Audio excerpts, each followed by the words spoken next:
আসসালামু আলাইকুম। সকাল সকাল একটু ব্যায়াম করে নিচ্ছি, যেটা আমার রেগুলারই দরকার করা। আমি রেগুলার করি না ব্যায়ামটা। ডক্টররা বলছে যে প্রতিদিন তুমি এইসব ব্যায়ামগুলো করে যাবে, তাহলে তোমার উপরে যতটুকু সুস্থ আছে ততটুকু ভালো থাকবে।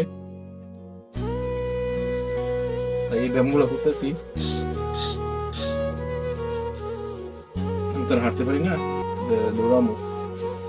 এই যে হাতের ব্যায়ামগুলো।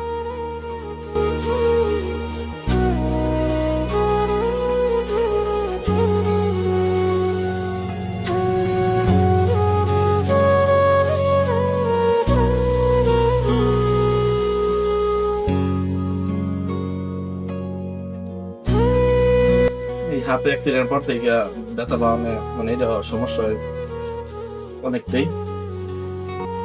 সবাই আমার জন্য একটু দোয়া করবেন, আল্লাহ যেন আমাকে সুস্থ করে দেয়, আমি যেন আবার আগের মতো হাঁটতে পারি।